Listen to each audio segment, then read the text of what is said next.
Hello, hello, everyone, and welcome to this episode of the Expansive CEO Podcast. I'm your host, Hannah Chapman, and my co host, Lauren Ammon, is here with me. Hi, friend. Hi, friend. It's been what, 5 months now total that you've been officially co host of the podcast here. And it still just feels like so special to always have someone here. To not be like, hey, I'm not going to be here this week. And then I'm okay, I'll record something by myself. It's so good. So Yes. good. Yes, we generators love to have something to respond to, oftentimes other people. Yes. And Yes. I was actually just talking with a friend earlier this morning of like, how is it almost June? Like when you said it was 5 months, I was like, really? But then, yeah, 2026 is almost halfway over. So I know. we're just having fun. That's all. I know. Yes. My youngest, her birthday is May 30th. And so that's coming up. It's mostly planned. She literally asked me, she'll be 11. She's 10 right now. She'll be 11. She literally asked me yesterday, she's like, Mom, did you buy any birthday presents for me yet? And I was like, no. She's like, well, you better get on that. It's like, excuse me? You're not wrong, but also don't tell me what to do. Sweetheart.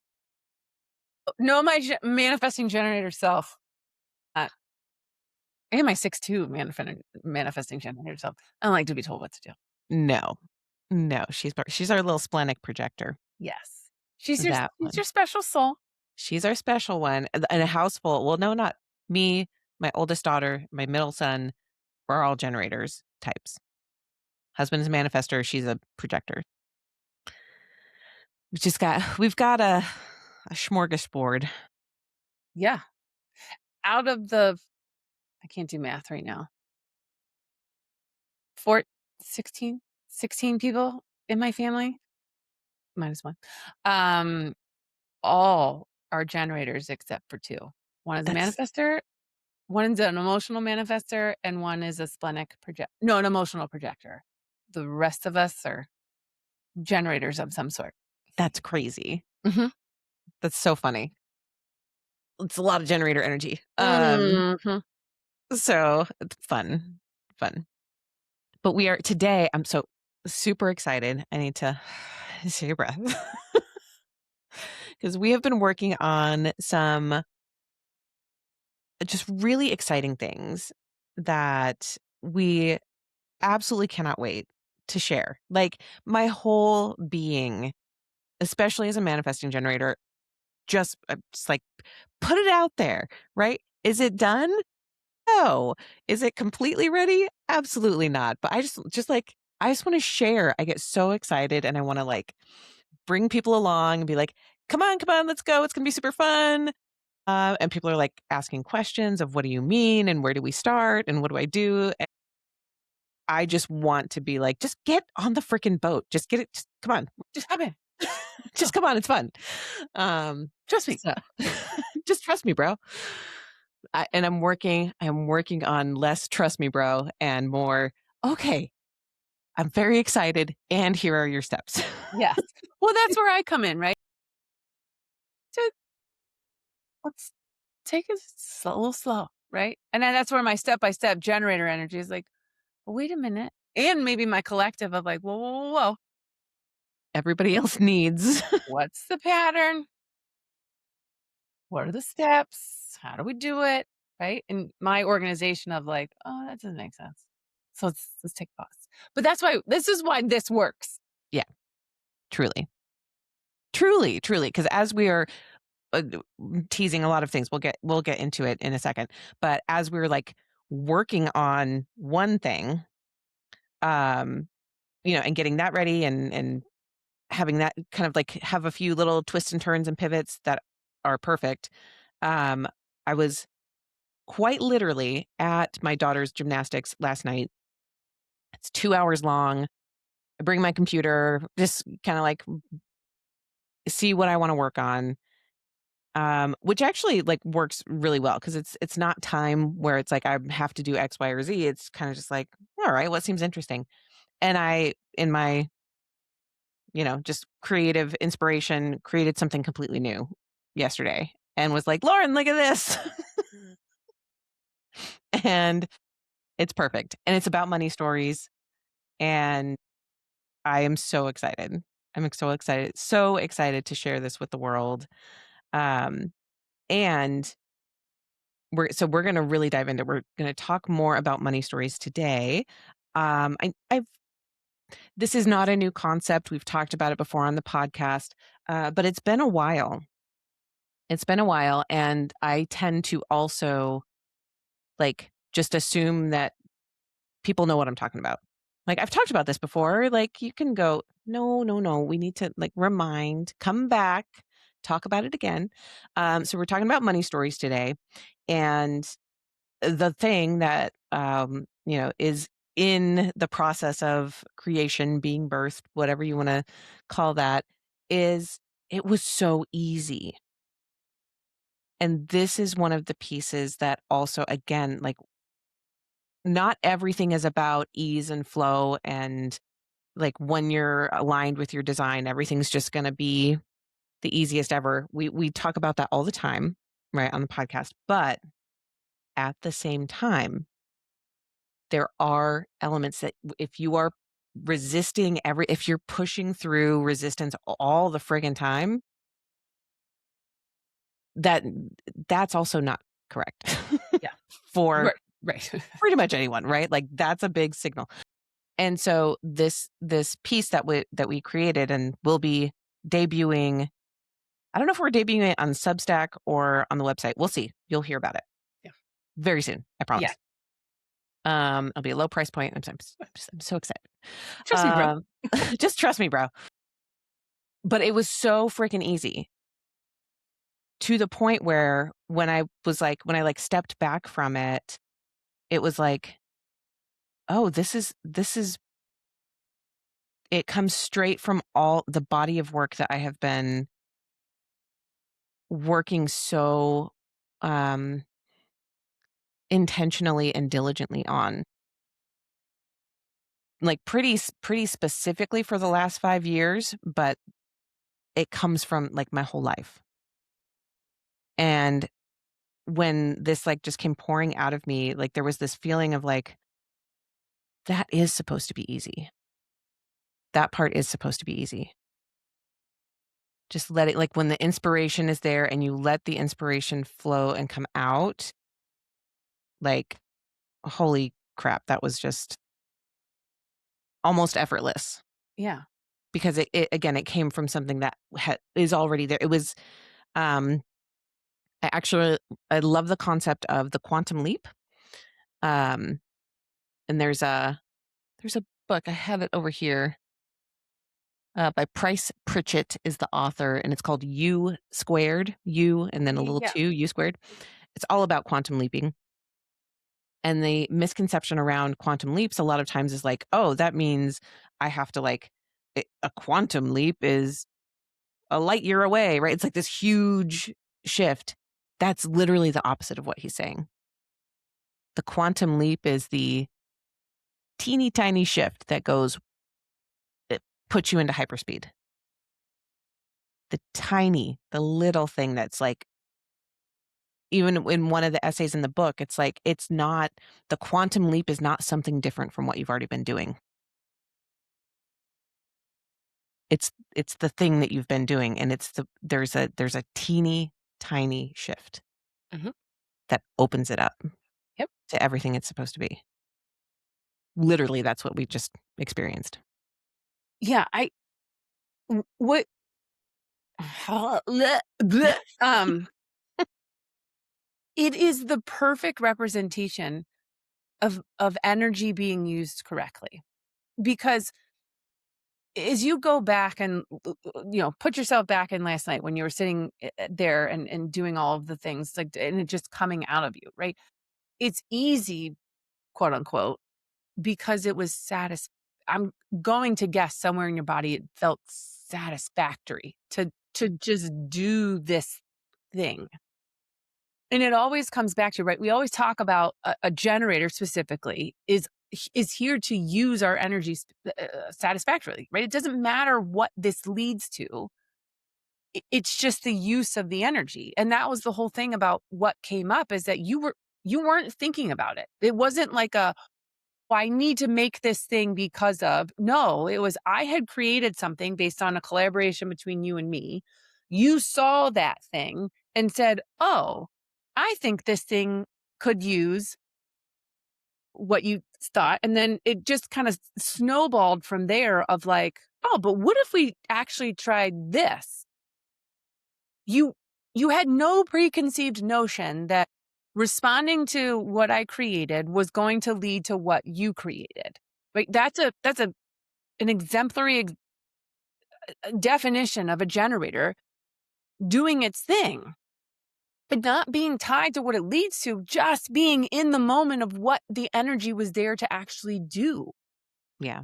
And the other thing that I have come to see in my own experiment is like, because we often talk about, we often get questions of like, well, as a business owner, how can I not be tied to outcomes? Like, I have to make money and I have to have clients and I need to be quote unquote tied to these outcomes. Yes, like generally speaking, you need a North Star to be guided towards. So you're not just like aimlessly wandering out there trying to like build a business without any intention. But I would venture to guess, if you looked back at your life and I look back at mine, because I know that it can, I had these things of like, oh, this is what I want. But you didn't do anything. Or I'll say this. Oh, this has happened to me probably at least 6 times that I could probably count on my fingers in the last 18 months. I would just be like, yeah, I really want this thing. But I didn't go and like do anything to make it happen. It was just kind of a thought somewhere, or just kind of an intention I set somewhere. All 6 of those things have come to fruition. And I didn't do a darn thing to Hmm. actually make them happen. I simply responded to the things that just came up in the moment. I would say this partnership is one of those things. I never set out to be like, I want to partner with Hannah. My intention was, I want to partner with someone who understands me, or at least is willing to understand me, and has the same level of depth and breadth and breadth breadth. Can't say that word. But like, it has the same sort of vision, even if it can be different, but like, just having the same kind of like auric expression, or the desire to have kind of the same auric expression. And it just happened. Right? I don't think you and I set out to do this. I think we both had that intention of like, oh, well, this could be fun, or like we work well together, like and have seen that in the past. But again, like, yes, you can be connected. I'm not going to say attached, or you can be connected to an an ideal outcome of what you think would work in your life, but connected from just this would be great, or that feels good, to have that sort of thing, and then just let the universe work its magic. And again, it's all about being open to, there's this thing that my friend used to say. It's like, you can put the what out there. It's like going, you can put the what, but fuck the how. Hmm. Yeah.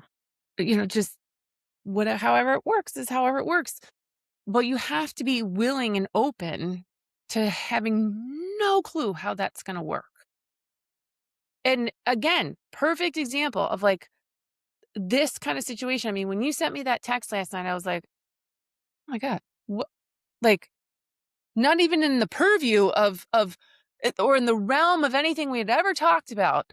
Yet Right. you sent it, and I was like, well, that's fucking perfect. Okay, great. Well, okay, what do we do now? Right. And then it's about it's because that outcome came from a place of true satisfaction, like using your energy in a satisfactory way. And now the next steps to me feel so satisfactory of like, oh, absolutely. Now, are there going to be things that we have to figure out that might be really kind of annoying on the back end? Yeah, sure. Great. 100%. But the impetus of that energy, that's where it comes back to, it's not all sunshine and roses, right? But the impetus of that energy comes from satisfaction. Yeah. Yep. Okay, folks, that's how human design works. And we're done. And Wrap it up. ding. Podcast and just kidding. Uh, truly. And that was part of that process too, of that process of creation, of this thing that we're going to release into the world is like you said, the satisfaction of it. I was like, I was done with it and I was like, "Oh, well, that was cool." Right? Just like no matter, and it does really feel like if it doesn't do anything else, like that is awesome. And I'm excited. I'm happy to have been able to create it. And is that the end of the road? Absolutely not. It has work to do.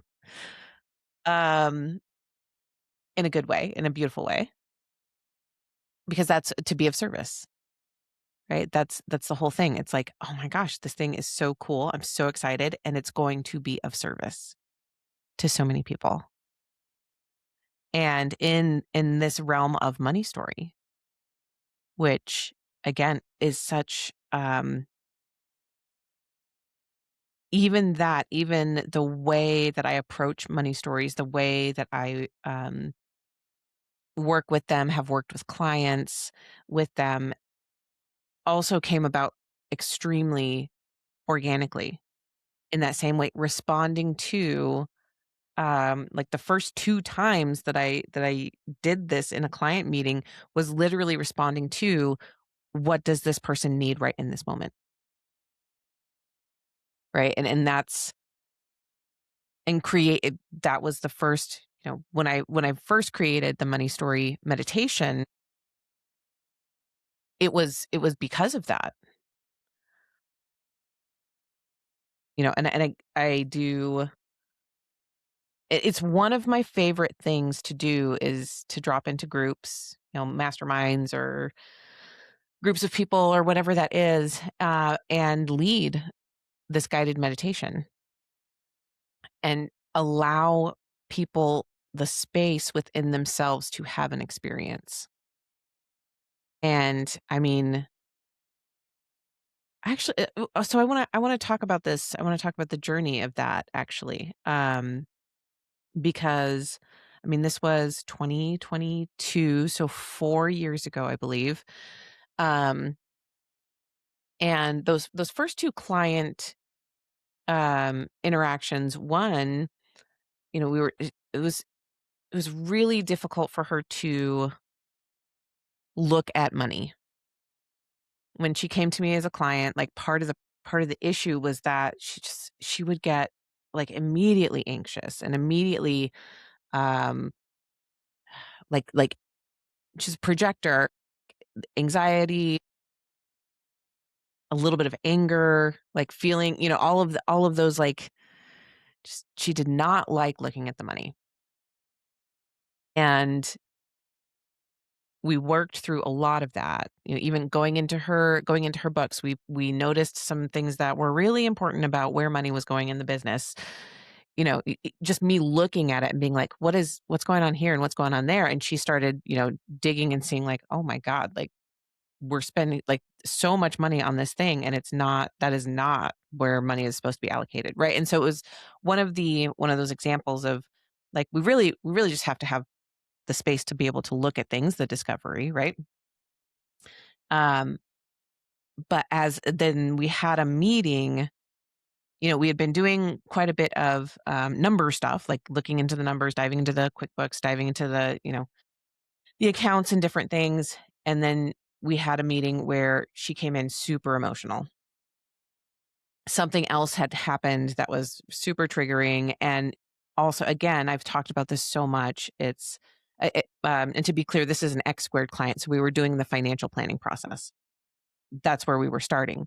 But again, like the emotional side of money, the being able to hold space for emotions, like that's literally one of my gifts. Mhm. Oh, yes. So she comes in super emotional, and just needed to like share, like, here's this thing that just happened. Here's what I'm feeling about it. And so I asked her if we could, if she was open to trying something with me. It was literally an inspiration in the moment of like, what's coming up here? And let's do a little inner child work. And in that moment, because along with that, she also was like, she was feeling emotional, and then she also was feeling guilty for like, I was her financial advisor, and she decided to invest in, a fairly um not a decently priced coaching program, right? I mean, I think I'm it was a good bit. I think it was like $95,000 for a year. And she felt guilty for not telling me about it like beforehand. And so she felt like she was hiding it from me. And the first thing I said was like, first of all, we're all adults here. Like, it's your money. You do what you want, right? Like, I'm not here to tell you how to spend your money. Um, but it was that like hiding energy that was like, "Oh, what's going on here?" So I was like, "Let's work with that. Let's find out, where is that coming from? Let's find that." And as we went through this process, this little guide, kind of guided meditation piece, it came up that she always saw her dad paying the bills. He'd had his briefcase, and he would come home and papers all over the table, and he was the one that was paying the bills. And so he would pay the credit card bills, and she saw that, and she saw, he would be stressed about it sometimes, but it wasn't like angry energy or anything, but just she knew that he was the one that was doing all that stuff. And then her mom would take her shopping. She's like, "Hey, let's go shopping." And when they would come in, she would be like, "Go hide those bags. Don't show your dad. We need to hide, like sneak it in." And so she, even for as a child, she noticed, and she's like, My dad paid the credit card bills. He saw everything. It's not like it was a secret, but the mom's energy of like, we have to hide this from dad. Don't tell him that we bought any of this. Like, literally was ingrained in her body that, oh, when we buy things that are like that we want, we have to hide it. And that was coming in, it literally exactly mirrored what was happening in real time as an adult, Uh-huh. right? I was like, well, that's so interesting. You don't, there's no hiding. You don't have to hide anything from me. I'm not, that relationship doesn't exist here, but it did exist within her own body, literally lived inside her inner child, was like controlling the scenario of like, we got to hide this. I can't tell Hannah. I don't know what'll happen, but maybe something bad will happen. I don't know. And so we would, over the next couple of years, like it would be interesting when that would come up again. And she would feel it. She would feel the anxiety, and she'd be like, I have to tell you something. And be like, oh, okay. Yeah, what is that? And we would notice it again and become aware. And she'd be like, oh my God, there it is again. There's the hiding. It's coming up. And that money story, she didn't, it's like it's once you see it, once you become aware of it, you release its power. You release the guilt and the shame that are associated with it. And you get to then like make a different choice and not have to feel like your body is literally producing cortisol and adrenaline right now, getting yourself all out of whack.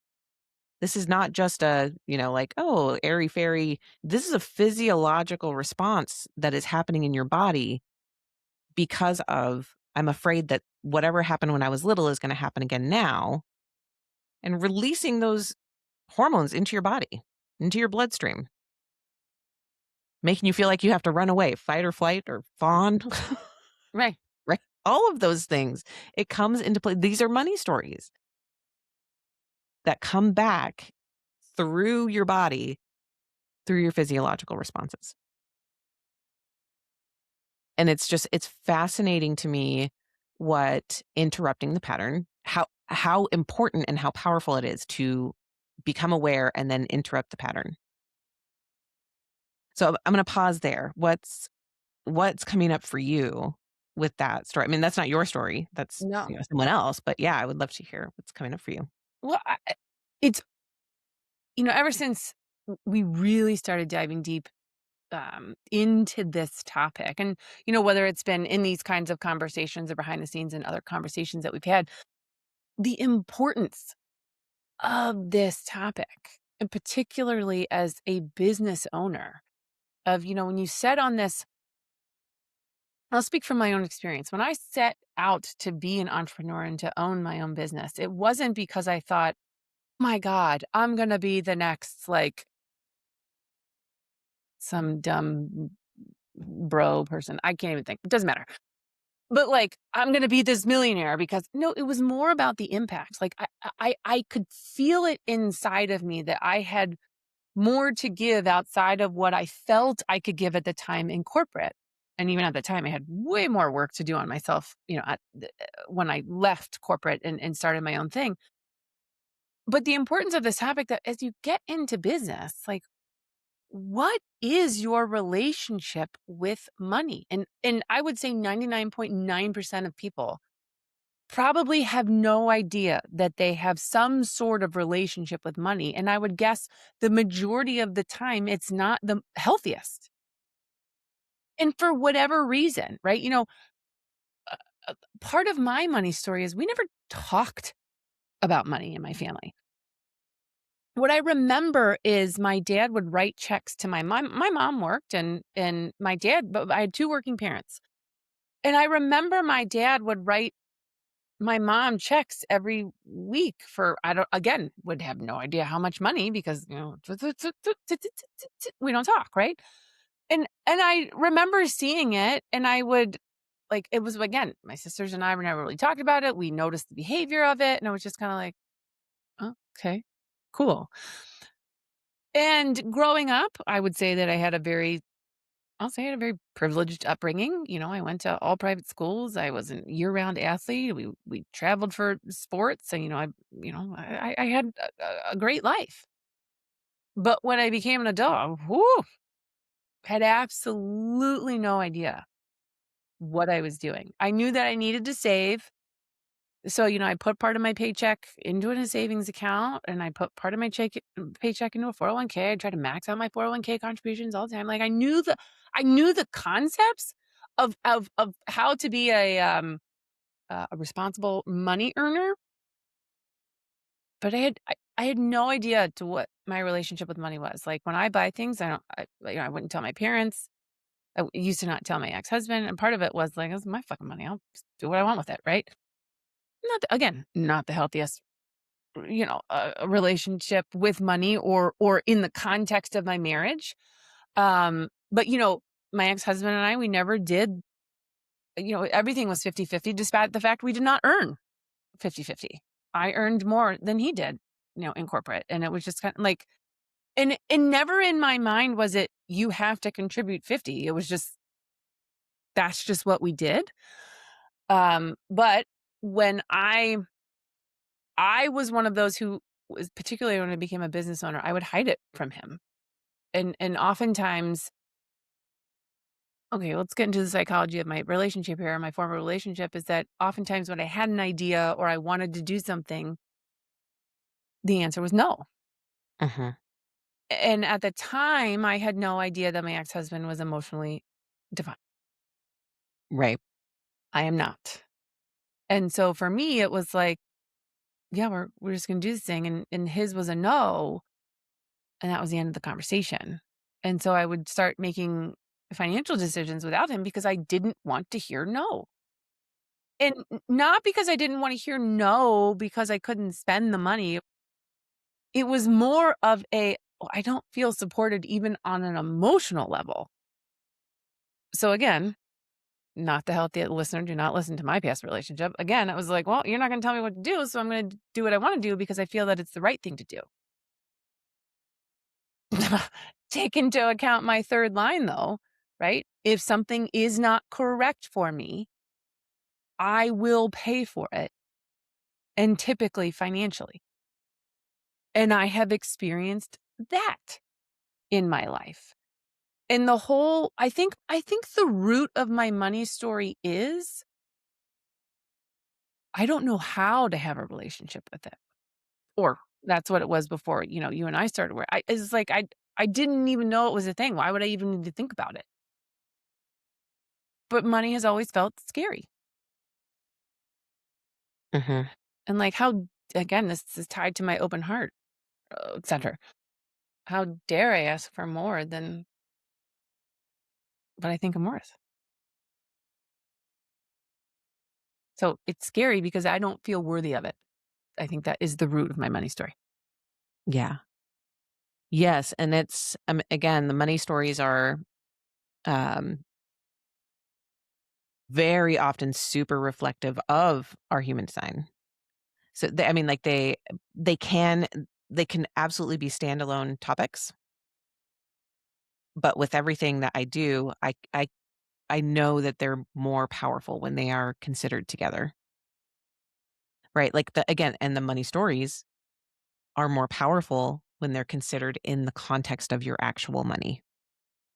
Right? That's part of the whole reason for the ecosystem that we've built is that it's not when you silo all of these things, when you silo the money stories and the mindset work from the actual implementation of the money itself, you don't get the actual experience of the transformation. 'Cause you're like, "I've done all," and I can't tell you how many clients I have worked with that come to me saying, "I've done so much mindset work. Why isn't it why isn't it showing up in my bank account?" Because the mindset work, again, what I just said before of, um, when the money story is happening, when the trigger gets hit and the money story is coming back through your body, it is literally changing your physiology. And so it's not enough to be like, "Oh, I did the affirmations for 30 days or a year or years," or, I've tried to, mentally change the relationship. It's no, you have to catch the trigger. You have to, be aware of the trigger when it's happening and process that differently than how you've processed it before. Yes. And the trigger usually happens when an actual money situation is coming up. Yes. Which again goes straight back to the regenerative wealth program and the expansive CEO process of like, it's catching it in the moment Yes. and being able to like not go all the way down to the bottom of the hill and be like, oh shit, that happened again. All right, let's pick it up and do it again. Right. Can we catch it sooner? Can we catch it when the hiding, like as soon as you notice the hiding? Ooh, oh, hold on. I'm hiding something. Can we have a conversation? Because I'm noticing this energy of hiding. I'm noticing that anxiety starting to build about hiding something, and I need to I need process to it differently this time. yes, I need to open it up. And part of the other what again, with an undefined solar plexus, not the easiest thing in the world. But I notice it and I catch it. And now, part of it too, part of my money story was again, I grew up in a relatively, you know, middle class family, right? So, but a part of the other money story too, and I think we've talked about this before, is when I would ask my parents for money, like as an I was a year-round athlete, and again, I'm the youngest in my family, and the running joke was by the time they got to me, it was like Lauren can do whatever she wants, which was in part kind of true. I'm not gonna lie. Uh, when I asked them for money, I'd be like, "Well, when are you gonna pay me back?" It was, and I think how I responded, having no conscious access to what was going on at the time, was like, "Oh, when you ask for money, there's this like catch to it. There's this," and the way I heard it, whether it was intended or not, was in judgment. And so as I get older, if someone, let's say we're out with a group of friends, right? And someone's like, "Oh, I got you this time." Like, no, no, no, no. Like, no, no, no, let me pay for myself.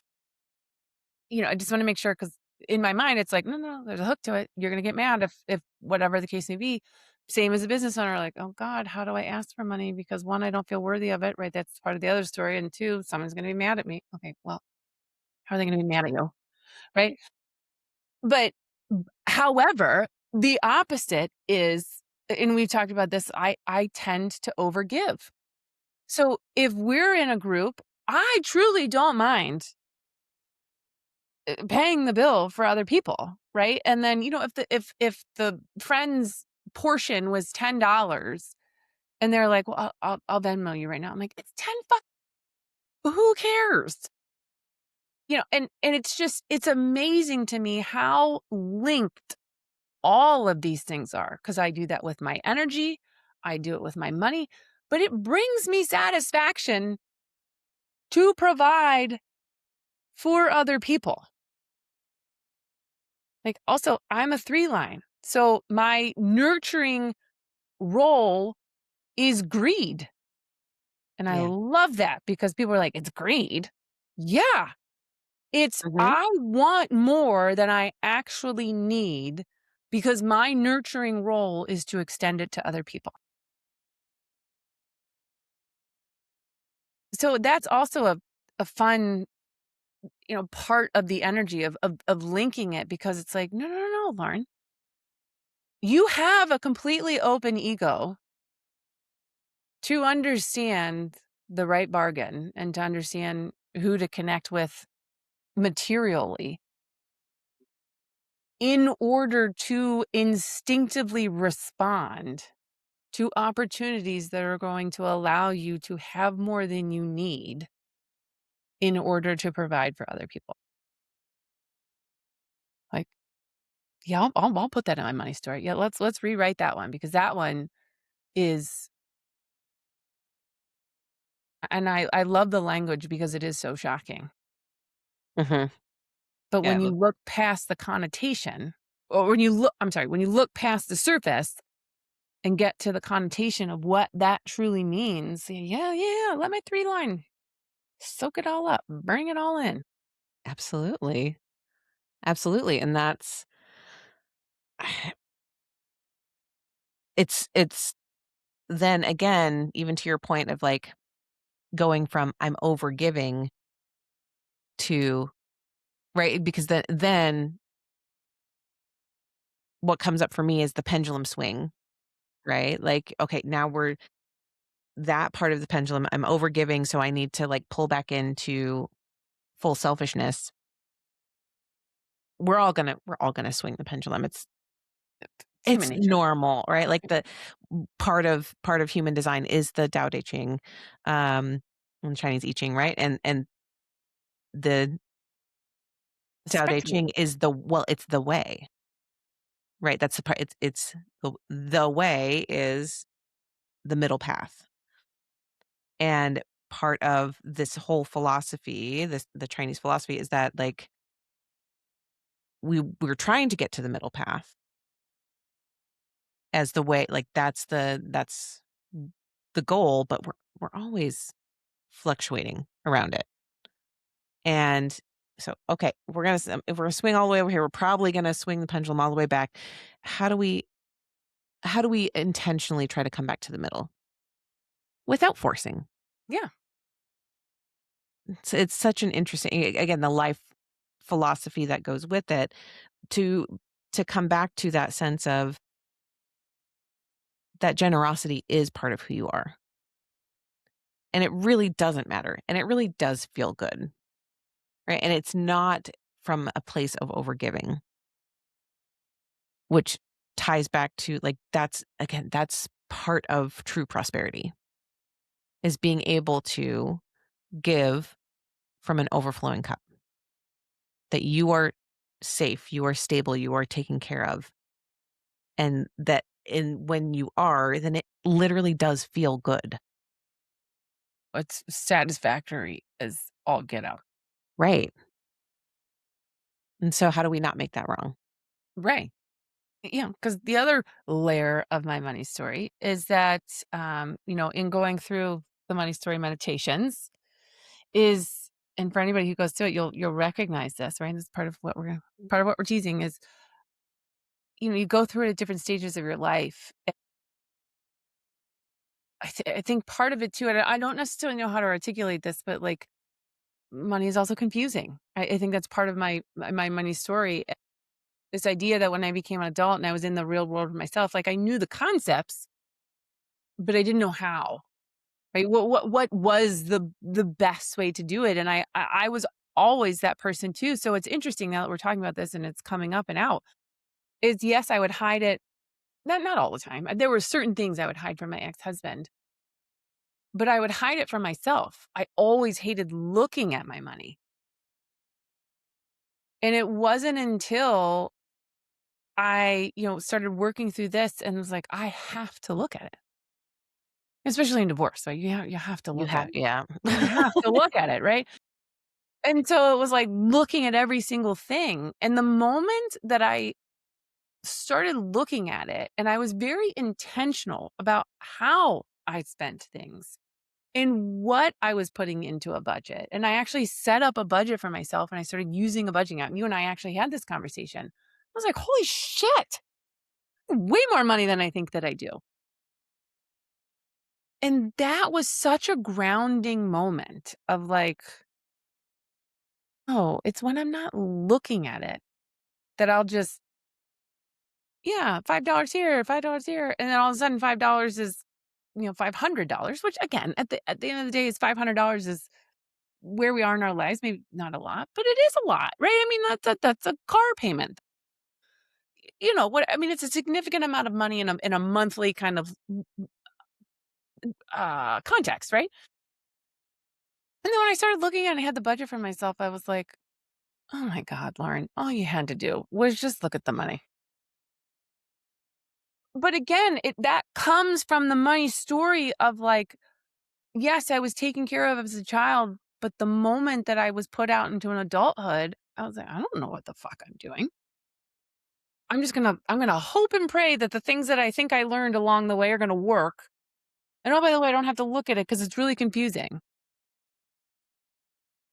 But at the end of the day, it's once you look it in the face, quote unquote, right? You're like, yeah, it's not as scary as I thought it was. Right. Right. And at also along those lines, it'll shift and change. Right. There will be times where it's like, oh, that's easy. And then something changes. Like, oh, okay. Yeah, we got to do something else. I've been experiencing that in the move. I've talked about this a little bit in the move from Ohio, from Cincinnati to Mesa. Phoenix has got the cost of living has gotten much higher in Arizona over the last. I'm 41 and was born here from the 80s to now.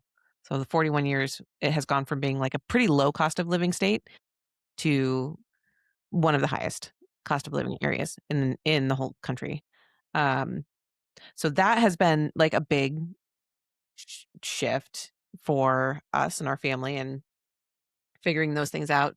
But again, taking it from, I actually want to come back to what you said about the no, always getting the no.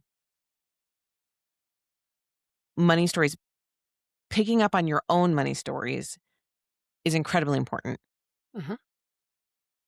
but understanding your partner's money stories is actually the I want to say it's like the exponential Yes. growth factor. Yes. It's not I understand you and I understand it's not 1 plus 1 equals 2. It is like, again, what we talk about all the time. It's like a whole new understanding. And that no, one, that's super common. It's super common in relationships for one person to be the ideas person and the other person to be the no person. I call this the teeter-totter effect, that when, someone is up here on the I have an idea, the other person thinks they have to be the counterbalance. And so there's, again, this is a completely fabricated narrative that if someone is on the yes, the other person has to be the no. But we get entrenched in these roles of immediate no. And then, okay, well, then if I want that yes, I'm gonna have to convince you to come to the middle with me. And we get into this dynamic of yes, no, convince me. Right. And then eventually what happens is exactly what you said is the yes person starts to say, I don't want to have to convince you every time I have an idea or I have something that is important to me. Sick of the convincing. I'm just gonna do it. No, I opt out of your teeter totter. And like from the financial planner perspective, it is so common. It's one of the biggest, like it's a um, huge contributing factor to all divorces. It's like something like 57% of all divorces cite financial issues as one of the biggest problems. And a lot of it is that exact dynamic. Like I don't even like who it doesn't matter who's on what side. You can think about your own relationships, listener in your life of where have you noticed the teeter totter? Because you might be the yes person in one relationship, you might be the no person in another relationship, right? So it's like we all kind of like do this in some ways. And the invitation is, okay, well, what's the money story that's leading to that constant no? Why is your immediate response to say no? And it could be, I again, no idea, completely speculate. I'm not putting any ideas into like your relationship in particular, Lauren, but for a lot of people, it's like, well, that was their parents' answer all the time. They only ever heard no. And so whether they think that's actually the correct answer or not, it's just like that initial response to spending money is like, "Whoop, nope, can't do that." And when you dig a little if you dig under it, why? Like, they don't actually have an answer. No. Yeah, I'm not gonna speculate. I have my own musings, but this is not the place for that. Um, but yes, I mean, yeah, but what is interesting that though too is like, yes, it likely contributed. It came somewhere from before him, right? Because these money stories are generations in the making. But what's really interesting as a parent, I now actively listen to how my children speak about money. Yes. It was timely as hell. So I received a call from my younger son this morning in hysterics. I was like, okay, what's going on? What was he's like, I broke my iPad, mom. And I was like, okay, you broke your iPad. Yeah, it's maybe 2 or 3 years old. And he's like, I'm really sorry because I know it cost money. So I feel really bad that I wasted your money. And I Mhm. was like, oh, I hear it. I hear it right now. And so we had a conversation of, I was trying to paint the picture to him of like, I didn't want to swing the pendulum so far to be like, oh, don't worry about it. It's no big deal. To be like, oh, we can just throw away money. Not that he threw it away, but what I mean is to be nonchalant about the value of things and what it, the money that it took to buy that. But I was trying to find the middle of like, I appreciate you taking responsibility for the action and it broke and that you're upset that yes, it is a valuable piece of technology. I mean, after 3 years, well, probably not, but I don't want to tell him that, but right. But that you're thinking about the value of the thing and that you're also not coming to me like, when are we buying a new one? When are we getting a new one? So I was trying to find the balance of I appreciate you taking accountability for what happened, being upset that you are taking my thoughts and considerations into what's going on, but also, I also don't want to write that money story for you.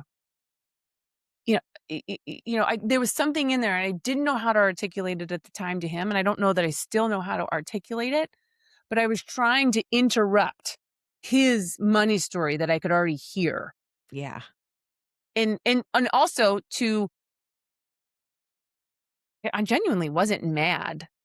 And I think what I heard in his panic was she's going to be mad at me because it cost money and I broke it. Hmm. And so it was kind of like, honey, you did a human thing. Stuff happens, technology breaks. I appreciate that you're taking this into account. Let's find the middle ground. And he called me back because he does that. And he said, well, what can I do to earn, how can I contribute to, potentially earn my ability to get this back? And I was like, okay, well, here we go. You're Yeah. being responsible about it. And I also wasn't like, well, you're going to have to work for, da, da, da," it was like trying to come to a compromise with him of like, what's reasonable because he's nearly 13 years old and he can't go get a job. But like, he now at least sees the value that like, he's, we're not going to run out and get a new one because I just broke it. But I know that I need to earn, and I recognize that mom and dad will be a little perturbed that I broke this valuable piece of technology. But it's just interesting that as parents, that you can start to hear the money story. Yes. Oh, yes. Yeah. And it's, um, thank you for sharing that. That is so timely. And my youngest is very similar. Her, she immediately does that same thing of, I'm so sorry. Like, I feel like I wasted your money.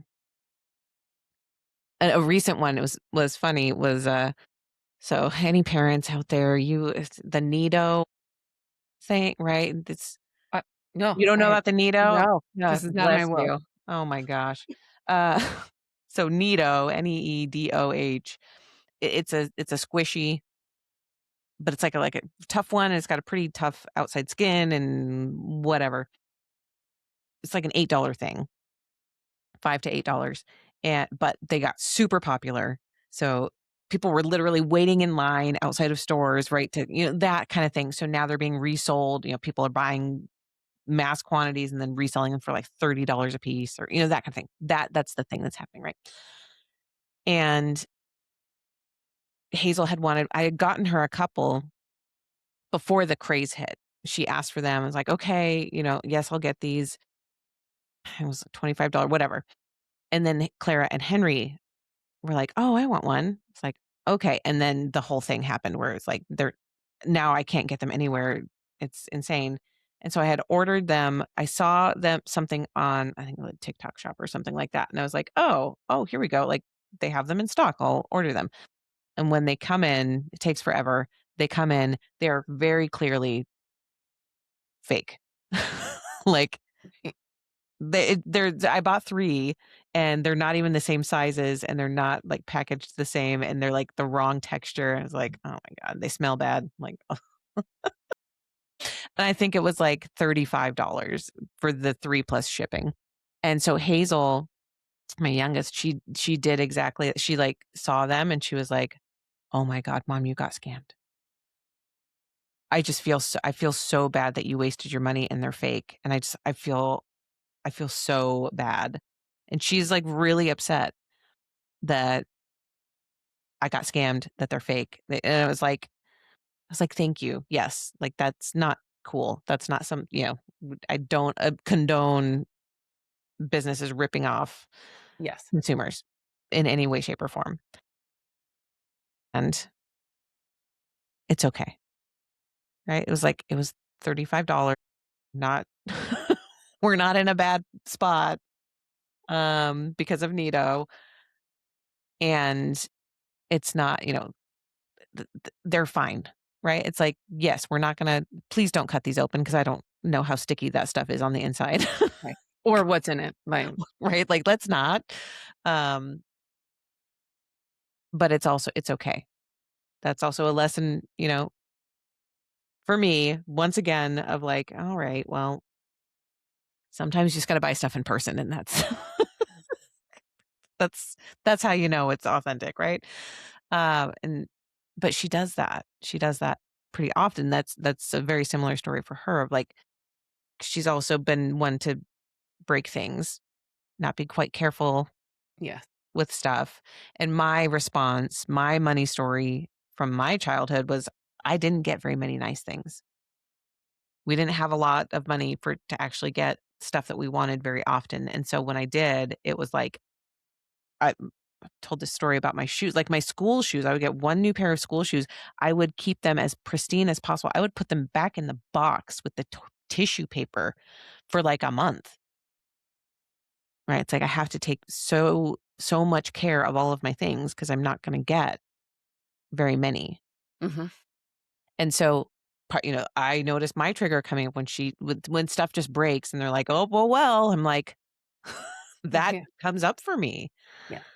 of and so for me, the balance is coming back to not making them feel like shit for Yes. having broken something as a child, Yes.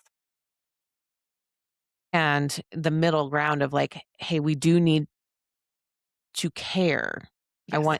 I want you to be responsible for the things that you're given. I want you to show concern, not so much concern that you feel like a bad person, Yes. but have, know that, hey, like you said, we're not going to necessarily replace this immediately. We're not, you need to take care of things because that's responsible for all kinds of for the environment, for the family budget, for like lots of reasons, but without going into again the one side of the pendulum of like it doesn't matter, we'll just buy whatever. Like, okay, cool, I love you, baby, right? Yeah. First of all, anybody who knows me knows that ain't coming out of my mouth. No, there are a lot of parents that I love right. you, yes, but not the, "Oh, it's okay, we'll just go get another one." Yeah. Right. Yeah. Like that's the one side. And then the other side is like, you're never getting another one in your whole life. I'm never buying you anything again. Right. Coming to that middle of like, I need you to care about the things that you're given, show that you're being responsible, trying to take care of it. And if it breaks, here's the solution, how we can fix it if we can. Yes. Um, but yeah, it's so her if I can do anything with our money stories, it's to just like you said, like, interrupt the pattern now rather than be like, "All right, just dump," my and interestingly, see, like, things that I wasn't trying to impart, Yes. right? And hear things coming out of my children's mouths that are like, "I thought I thought we didn't have that one. Yeah. Yeah. I thought I took care of that one. Here it is." Some of those things that we say, like, literally are generational. Yes.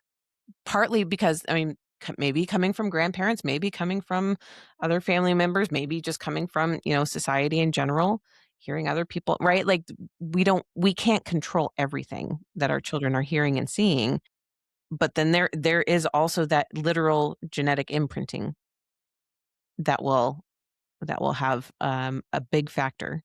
And so again, such a beautiful work with the money stories of when you start to become aware of your own, it opens like it's such a perfect example. It opens your ears, literally opens your ears to be able to hear it coming from someone else. And as with so many things that we talk about, especially with human design and gene keys, it's like the more aware you can become of yourself, the more compassion you can have for others. Doesn't mean permission, doesn't mean, like you said, if you're in a relationship where someone's always the no, it doesn't mean that they get the excuse for always being the no, but you can when you hear that now, you can be like, "Hey, there's something else under that. Can we talk Yeah. about that?" Yeah. And when that came up in my relationship, I was not where I am in my journey. Mhm. I was still living in my not self and having no clue of kind of what was going on. I think I always knew both of us came to the table with obviously our own baggage, But it never dawned on me in the time of our marriage that, to really root through our money stories. If I'm ever in a relationship again, oh, you better fucking believe it. It's like, no, no, tell me, Early sir, conversation. how how much work have you done on yourself, particularly in the area of money? A scale of 1 to 10. 1 not at all, 10 being, I'm fully aware. If you're anything below an 8, sorry. Right. Sorry. Yes. Oh my gosh. And so, well, I know we got to wrap it up. So we'll wrap it up here of just be on the lookout, dear listener, for the resources that we have coming because, my gosh, like this work is so important. It's so impactful. It's impactful for generations, for relationships, for yourself, like so many ways. And the two resources that we are going to be dropping within I don't know the exact timeline, but I would say pretty quick because again, we're generators and we're excited about it. So it's going to get done. Yes. Um, are so good. They will walk you through exactly everything we're talking about. Like handhold you through as best as we without us actually having to like, you know, be in a Be coaching there. container and all and that kind of thing. Like these are resources that you can use, that you can share, that you can gift, that all oh my gosh, I'm so excited. Yes. Uh, Heal your money stories. Everyone just let's all heal our money stories. It's make the world a better place. exactly. And then after you're done with your money, heal yourself. Right? All of it. All of it. So much love and growth. It's such a part of my heart.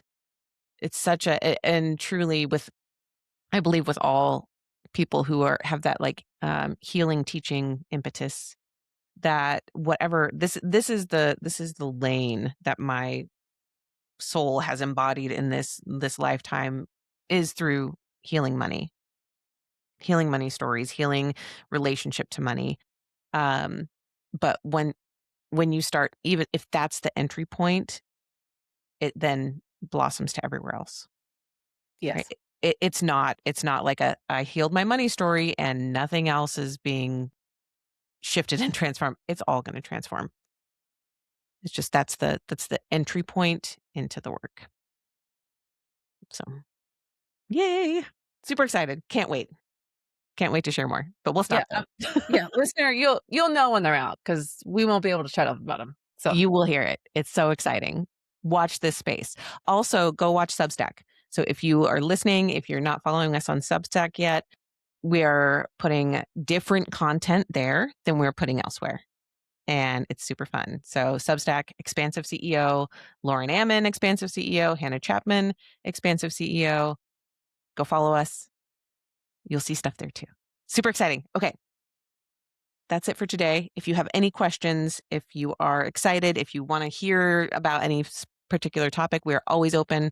Also, we'd love it if you subscribe and leave a review. If this is helpful to you, if you listen and you love it, leaving a review on Apple or Spotify or wherever you listen, so helpful. It really, truly like shifts the algorithm and helps push it out to more people when they know that you're listening. So we would love that too. Thank you so much. yes, thank you. Thank you, friends. Bye. We'll see you next time. Bye.